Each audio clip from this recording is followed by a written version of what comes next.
The high streets and avenues of Britain are defined by the buildings that line them. From ancient colleges to modern offices, and from rustic cottages to high-rise apartments, every building marks the history of that time in that place, and we live with their legacy, be it good or bad. The churches that adorn our towns and villages are some of the best examples of this. Each church was built by the evangelism of the time and reflects the needs of that generation. Their legacy offers a great deal in terms of recognition, but little in terms of involvement. Dark, forbidding, and somewhat frightening, or old, shabby and run down. The church stock of Britain is not generally in good condition, nor is it necessarily relevant to modern society. But what can we do? These buildings have been bequeathed to us, and many have reached a point in their lives where they are part of the historical fabric of the country, and so cannot merely be cast aside without huge pain both financially and culturally. Of course, where a church has retained sufficient scale in terms of congregation, the building can take its proper second place to witness and ministry, and can be moulded to suit a modern purpose. Sadly, this is more rare than we would like, and it is more the experience of a congregation that their building is just another problem that has to be managed. Many congregations would love to see their old, inefficient building used better, but struggle with the burden of how to achieve this. Smaller congregations in particular can be completely caught up in the requirement to maintain a building built for a previous generation and for a scale of church-going no longer relevant in the 21st century.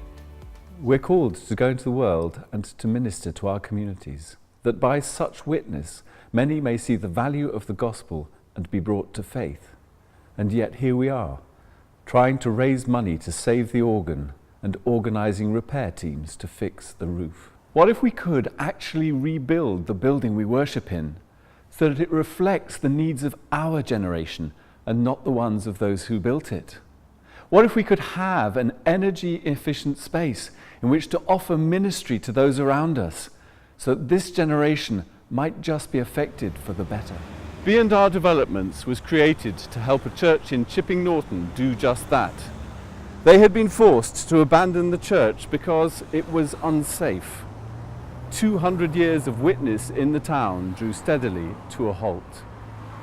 With a lot of foresight, the church elders decided to do something about it. After having tried and failed to work with commercial developers, eventually a plan was created with B&R that would deliver affordable accommodation in those areas the church would never use, and in return for that space, the church would receive a new space for new ministry. It took just over 2 years, but today the church is settled into its new area, and 8 families live above and behind it. The building is now serving its community in a way that the original builders would have understood. Thanks to a lot of hard work and support on the part of the owners, investors and design teams, B&R Developments is able to make this vision available to other congregations up and down the country. We're currently working with church congregations from Gateshead to Poole and from Manchester to East London.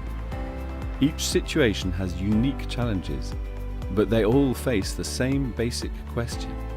How do we make our building fit for our vision for our church in the 21st century? It won't work for every situation, but it does work for many.